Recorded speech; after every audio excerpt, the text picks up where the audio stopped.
Ça va presque faire 5 jours qu'on a découvert le corps de Martinez Zogo. Mutilé, piétiné, écrasé.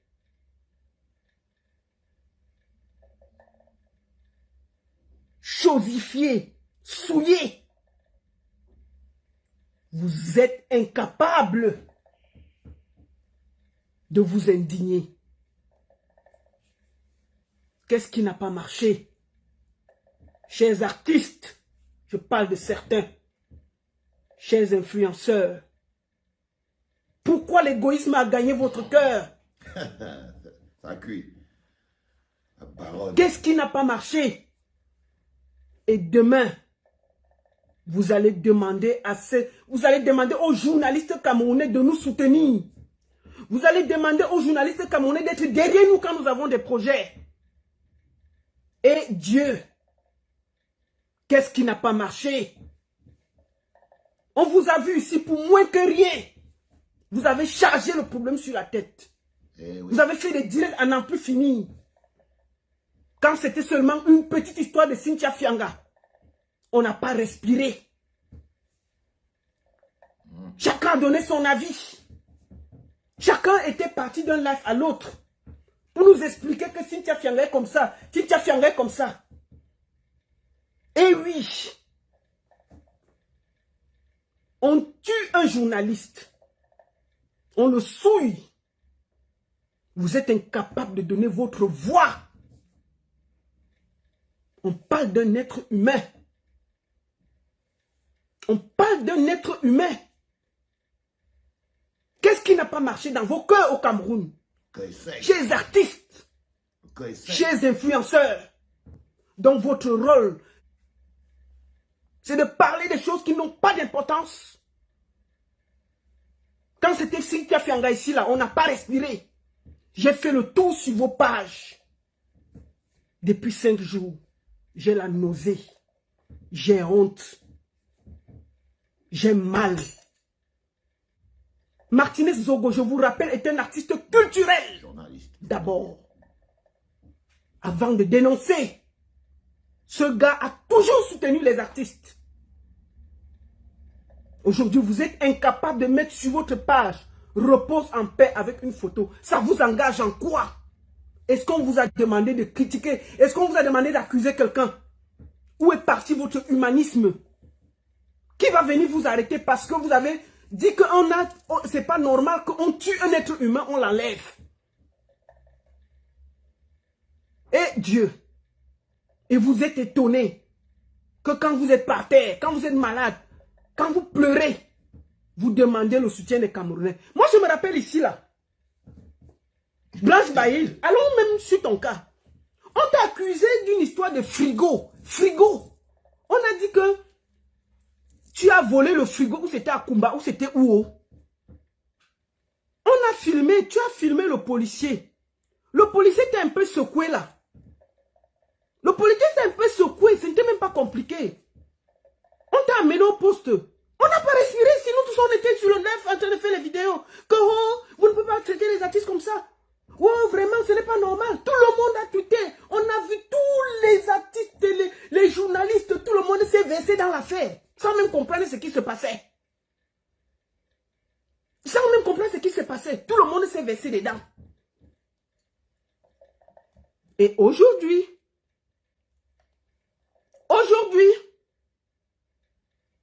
vous êtes incapable de vous indigner.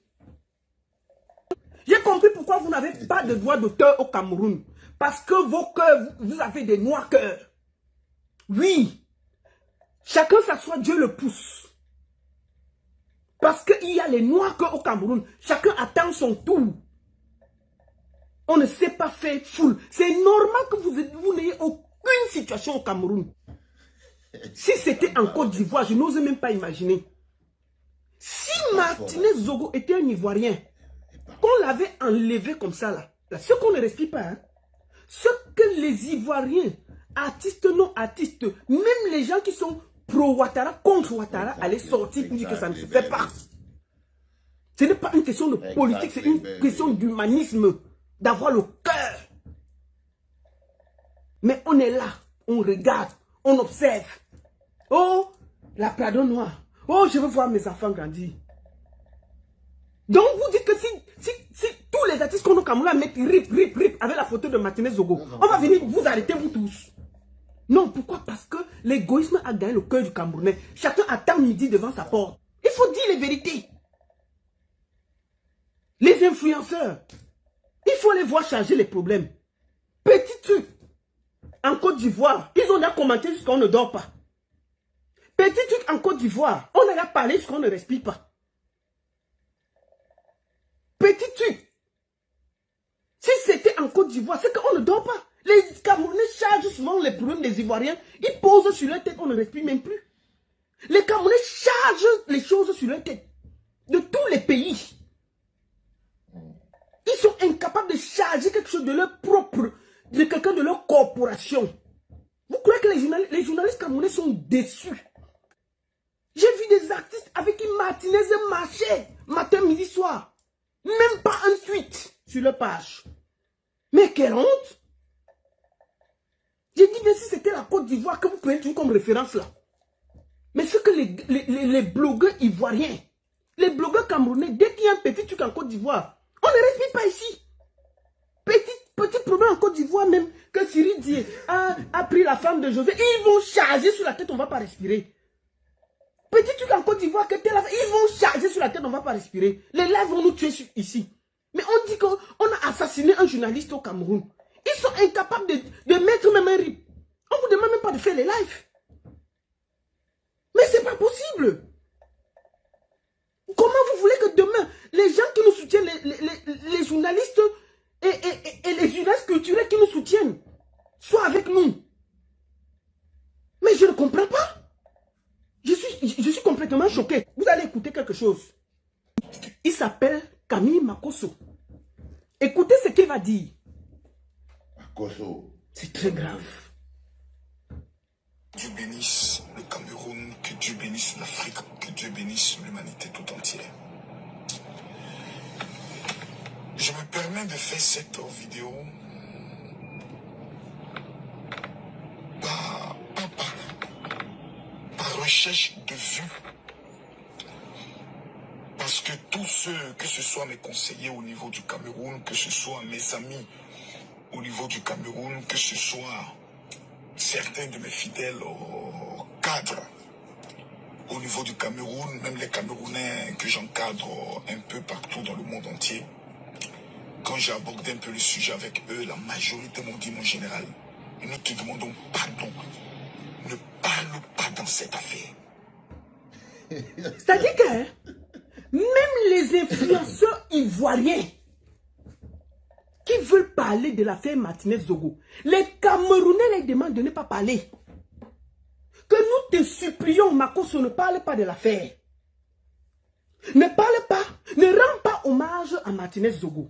On peut être méchant comme ça. On peut être méchant comme ça. C'est-à-dire que vous ne faites pas au Cameroun, vous empêchez même les autres personnes d'aider, de parler. C'est quoi ce mauvais cœur? Qu'est-ce qui dérange les Camerounais? Le noir cœur. Pourquoi vous êtes comme ça? C'est-à-dire que vous pouvez même dire que vous ne faites pas, mais laissez les autres faire. Que oh, Makosso, vraiment, nous t'aimons beaucoup. Mais ne parle pas de ça, on te supplie. Écoutez ce que Camille Makosso dit. Il a parlé, il a été forcé de parler. Les Camerounais lui demandent de ne pas intervenir dans l'affaire. De ne rien dire. C'est-à-dire que de laisser l'affaire Martinez Zogo comme ça. Quelle honte. Mais j'aimerais d'abord présenter mes excuses à toutes ces personnes. J'ai beaucoup de respect pour vous. Vous entendez? Ne pas parler, ce serait d'abord trahir d'abord mon appel. Vraiment, Makosso. Parce que Jésus est le chemin et il est la vérité. Vous entendez? Vous entendez? C'est-à-dire qu'on l'empêche, même ses amis, ses potes, non, non, ne parle pas de ça. Non, ne rends pas. C'est quelle honte ça. La sorcellerie est née au Cameroun.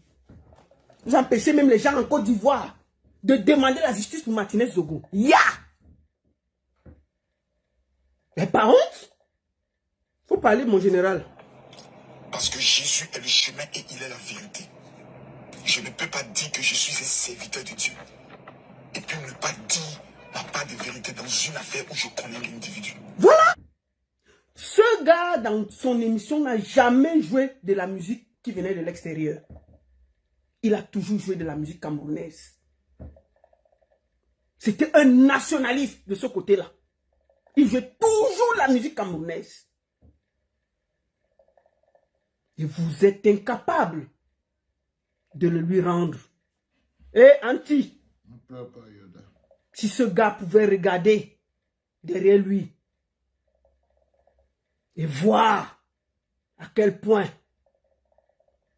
à peine il est mort, on l'a réuni. Bonjour les enfants, c'est papa. Bienvenue dans le 8h, hein, le premier podcast de la journée. Bienvenue dans le 8h de la clinique. Aujourd'hui, on a subi la clinique de Lolita, la baronne, la seule et unique baronne de Suisse, l'une des plus grosses actrices culturelles du Cameroun. C'est-à-dire que s'il y a beaucoup d'artistes qui sont partis un jour du Cameroun et ont chanté en Europe, c'était pas le couloir de la baronne de Suisse. On lui donne quand même le tapis rouge là pour aujourd'hui. Mais ce qu'elle dit, je vais vous le dire en d'autres termes, les difficultés, les souffrances, les douleurs, la souffrance collective sont des moments qui permettent de souder un peuple. La souffrance, l'adversité, ce sont des moments qui permettent de souder un peuple. Quand quelque chose touche en commun, par exemple on dit Coupe du Monde, c'est un moment de souder un peuple. Coupe d'Afrique, grand deuil national, comme celui de Martinez Zogo, ce sont les moments qui permettent de souder un peuple. Qui permet de mettre un peuple, de rendre un peuple solidaire, de créer des liens entre les gens, entre les communautés, entre les corporations. C'est des grands moments de communion collective comme ça qui permettent de créer des liens entre les corporations. Ça, c'est quelque chose qu'on doit vous apprendre même à l'école, mais vous n'y étiez pas. Et ce qu'elle dit aujourd'hui, la Lolita, la baronne, c'est que j'ai vu avec mes yeux des influenceurs et des jeunes influenceuses, les jeunes filles qui font les intelligentes sur Internet là. J'ai vu des jeunes essayer de défendre en disant que non, ils n'ont pas, ils veulent voir leurs enfants grandir, c'est tout à fait normal. Personne n'a à les obliger à parler d'un sujet qu'ils ne veulent pas parler et ils ne sont pas là. Il y a même d'autres gens qui disent mieux un héros, un héros, un mort, un lâche vivant qu'un héros mort. J'ai vu des gens défendre avec arrogance le fait qu'ils ont décidé qu'ils ne parlent pas. C'est-à-dire que des gens qui te suivent depuis longtemps, des gens qui sont ta communauté, des gens qui font de toi ce que tu es. Parce que vous voyez les danseuses qui sont sur Internet, là, elles oublient qu'elles vivent des likes qui sont mis en bas. Les gens qui font de vous ce que vous êtes, parce que s'ils ne vous suivaient pas, s'ils ne vous écrivaient pas, s'ils ne vous félicitaient pas, s'ils ne vous portaient pas, vous ne serez pas en train de faire les belles et les beaux garçons sur Internet. Ces gens viennent vous écrire que, mais comment vous ne voyez pas qu'il y a quand même un sujet qui touche les Camerounais, tout et tout, ça vous connaît. L'arrogance monte à la tête du petit blogueur et la petite blogueuse. Et je dis que quand ça va vous arriver, vous verrez. Donc vous voyez dans ce moment, la petite blogueuse se lève et veut montrer que personne n'a rien à lui dire. Vous n'avez rien à me dire. Ce n'est pas vous qui choisissez ce dont je dois parler. C'est moi qui décide de ce dont je veux parler. Je veux voir mes enfants grandir. Vous êtes chez vous, vous vivez vos vies. Vous pensez que machin, tout ça, elle oublie que si elle existe. Les autres vivent leur vie parce qu'ils travaillent avec l'argent. Ils travaillent au chantier, ils travaillent ici. Mais si toi qui fais la belle sur Internet, tu existes, c'est parce que les autres te suivent et te like. Eux, ils existent. Pas autre chose. Mais toi, tu existes parce que eux, ils te donnent la vie. Donc, quand tu viens te réveiller au dernier moment et tu dis que ce n'est pas les gens qui doivent te dire les sujets sur lesquels tu dois parler, c'est que tu n'as rien compris, frère. C'est que tu n'as rien compris, tu n'as même pas compris avec qui tu travailles, pourquoi tu travailles, dans quoi tu travailles. Tu es juste une espèce de petit arriviste, de rien du tout, qui vient de découvrir le pouvoir d'une caméra. Mais le pouvoir d'une caméra est un grand pouvoir qui donne une grande responsabilité. Le pouvoir de la caméra est un gros pouvoir et qui donne aussi une grande responsabilité. Si un deuil comme celui de Martinez ne peut pas être une occasion de souder le peuple camerounais, de les diriger, de créer une souffrance collective qui leur permet d'avoir une histoire commune, qu'on se raconte, on se rappelle tous quelque chose. Pourquoi vouloir à chaque fois créer l'individualisme?